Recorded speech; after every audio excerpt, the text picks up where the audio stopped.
Every Christmas, the old man at Shady Oaks Nursing Home asked the same question: has anyone seen my cat?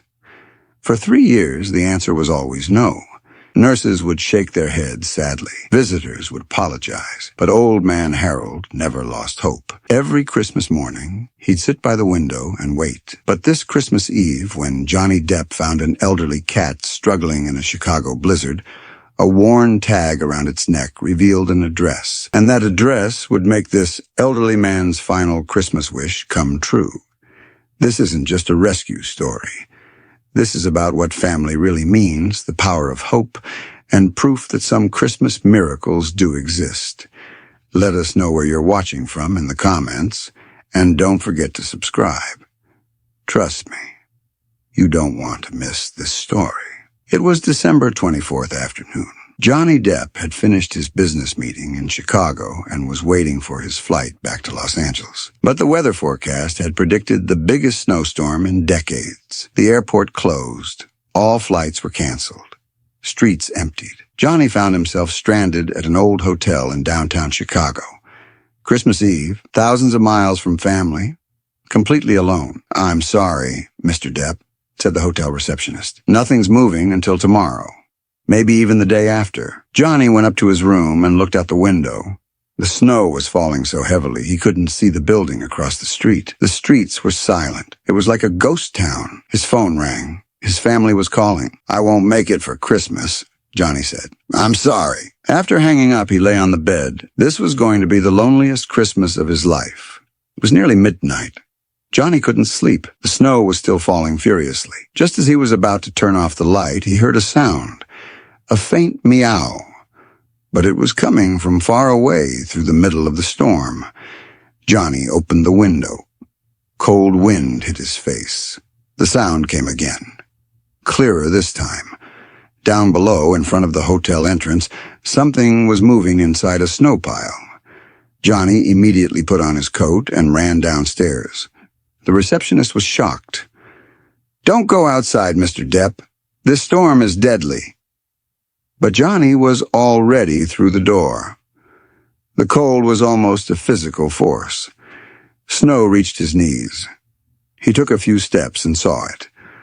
Under the hotel stairs, half buried, an elderly gray cat was shivering. The cat was so weak it could barely move. Its fur was covered in ice, eyes dull, breath shallow. "I found you," Johnny whispered, gently wrapping the cat in his jacket. "You're safe now." Inside, the receptionist brought an emergency heating blanket and warm water. Johnny placed the cat by the fireplace in the lobby. Slowly, very slowly, the cat began to warm up. "It looks very old," said the receptionist. "Maybe 15, maybe 18 years old." Johnny noticed the worn leather collar around the cat's neck. There was a faded metal tag on it. Johnny held it up to the light and tried to read it. "Snowball. Belongs to Harold Morrison. 742 Maple Street, Chicago." But underneath there was something else handwritten. The ink was almost faded, but Johnny could make it out. "If found, please bring him home. I miss him. Harold, 1987, 37 years ago." Johnny's heart sank. Had this cat been missing for 37 years? Or had it changed owners? Was Harold still alive? "I need to find Maple Street," Johnny said with determination. The receptionist looked skeptical. "In this storm? Impossible." "Then I'll do the impossible." At 6 in the morning, the storm slowed slightly. Not enough, but Johnny couldn't wait. Snowball was breathing weakly. Time was running out. The front desk found a map. Maple Street was on the other side of town, normally a 20-minute drive. But in these conditions, who knows? Johnny tried to find a taxi. Impossible. Buses weren't running. The subway was closed. He had only one option: walk. He placed Snowball inside his jacket, wrapped a thick scarf around them, and set off. The snow was above his knees. The wind was so strong it nearly knocked him over. Every step was a battle. The streets were deserted. Cars were buried under snow. Stores were dark. Only Johnny's footprints existed. It took 2 hours. What should have been 20 minutes took 2 hours. His fingers froze, his face went numb. But he didn't stop. Because inside his jacket he could feel Snowball's little heart beating. Still alive. Still hope. 742 Maple Street was in an old neighborhood filled with beautiful but aging homes. When Johnny arrived at the address, his heart sank. The house was empty. Windows were dark. The lawn was neglected. The mailbox was overflowing. Nobody lived here. Johnny knocked on the door, once, twice, 3 times. No answer. "Harold?" he called out. "Harold Morrison?" Only the howling wind answered. Johnny looked at the house next door. An elderly woman was watching from behind the curtain. Johnny waved to her. The woman hesitantly came outside. "Are you looking for Harold?" the woman said. "Yes. This is his cat, Snowball. He lost him in 1987. The woman shook her head, her eyes moist. "Harold moved to a nursing home 3 years ago. After his wife Mary died, he couldn't live alone in the house. They wouldn't let him bring the cat. Snowball ran away that day. It devastated Harold." "Which nursing home?" Johnny asked. "Shady Oaks. But today is Christmas Eve, visiting—" "Where is it?" Johnny insisted. The woman gave him the address. Johnny thanked her and plunged back into the blizzard. Shady Oaks Nursing Home was a 3-story, warm-looking building. When Johnny entered, the warmth hit him. Christmas music was playing. There were decorations. But the atmosphere was sad. The young woman at the reception desk was surprised. "Can I help you?" "I'm looking for Harold Morrison," Johnny said. "I found his cat." The woman's eyes widened. "You found Snowball?" "Yes. Where is he?" "3rd floor, room 304, but be prepared. Harold is very sick. The doctors said this is probably his last Christmas." Johnny's stomach churned. He needed to hurry. He took the elevator, went up to the 3rd floor, walked quietly down the corridor. 304. He knocked gently on the door. "Come in," came a weak voice. Harold Morrison was sitting in bed. In his 90s, thin, wrinkled, but with kind eyes. He was looking out the window at the snow. "I do the same thing every Christmas," Harold said quietly, not noticing Johnny. "I look out the window and hope. Maybe this year Snowball will come home."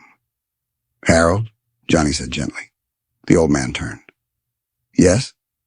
Johnny opened his jacket, and there in his arms, Snowball was dozing. Harold's face froze. He went pale. His hands trembled. "Snowball?" he whispered. This can't be. Am I dreaming?" Johnny slowly carried the cat toward Harold. Snowball opened his eyes and saw Harold. Time stopped. Then the miracle happened. Snowball, 18 years old, barely alive, missing for 3 years, meowed and jumped into Harold's lap. Harold cried. Deep, heavy tears that released 3 years of pain. He wrapped his arms around Snowball, buried his face in the fur, and purred back. "You found me," Harold whispered. "You found your way home." Johnny was crying too. The nurses in the hallway were crying. Other residents looking through the door were crying. "How?" Harold finally asked, looking at Johnny. "How did you find him?" Johnny told the story. The blizzard, the hotel, the old address, the neighbor, everything. Harold nodded. "When Mary died," he said quietly, "Snowball was my only family.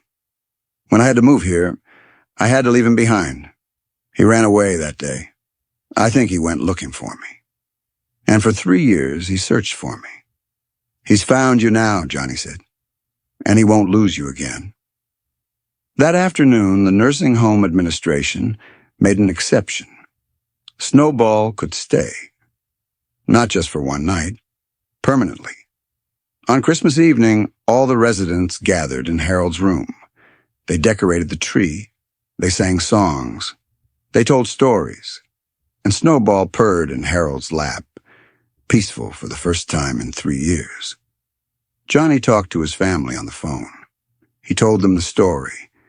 His mother cried. His father said, "You gave the best Christmas gift, son. You don't need to come home.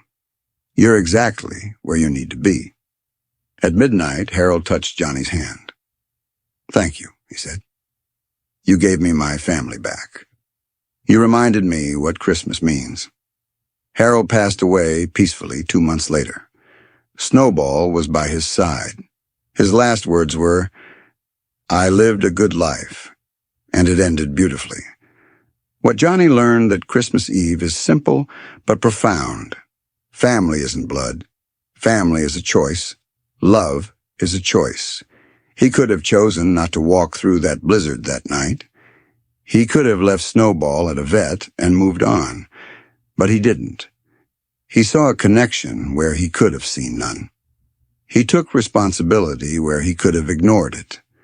And that choice saved 2 lives, one physically, one emotionally. How many Harolds are around us? How many lonely souls are hoping, waiting, praying that someone will care? And how many times do we walk past, too busy, too tired, too far away to help? This Christmas, Johnny Depp taught us, sometimes the greatest gifts aren't wrapped. Sometimes they're just about showing up. If this story touched your heart, please subscribe. Every week we share stories like this. Tell us in the comments. If this story touched your heart, please subscribe. Every week we share stories like this, stories that remind us what truly matters. Tell us in the comments. Would you have walked through that blizzard? Have you ever done something impossible for someone you didn't even know? Share your story with us. This Christmas, show someone they're not alone. Share this video with someone who needs hope. Like it to help more people discover these incredible tales. And most importantly, see the Harolds around you. See the lonely souls waiting by windows. See the abandoned creatures fighting to survive. See the opportunities to be someone's miracle. Because here's the truth. Johnny Depp didn't find Snowball by accident. Snowball found Johnny. That cat walked through 3 years of Chicago streets, through countless dangers, through winter after winter, searching. Not randomly, purposefully. He was looking for home, and somehow on the coldest, loneliest night, he found exactly the person who would care enough to bring him there. Maybe that's what Christmas miracles really are. Not magic, not coincidence. Just the universe putting the right souls in each other's path at exactly the right moment, and then giving us a choice, walk past or walk through the storm. Harold lived 2 more months after that Christmas, 2 months of waking up with Snowball purring beside him, 2 months of not being alone, 2 months of knowing that somewhere in the world someone cared enough to do the impossible. He died peacefully, holding his cat, surrounded by new friends at the nursing home, with a smile on his face. At his funeral, the nursing home staff said Harold's last words were, "Tell Johnny thank you. He gave me the most beautiful ending." But Johnny would tell you he didn't give Harold anything. Harold gave him something. A reminder that the best way to heal your own loneliness is to heal someone else's. That the antidote to a broken heart is to fix another's. That sometimes the Christmas miracle you're looking for isn't for you. It's the one you give away. Today, Shady Oaks Nursing Home has a new policy. Residents can bring their pets. It's called Harold's Law. Because one man's love for his cat changed everything. Turn on notifications. Next week, we have another story that will restore your faith in humanity. See you then. And this Christmas, remember, you might be someone's only hope. Don't walk past. Walk through the storm.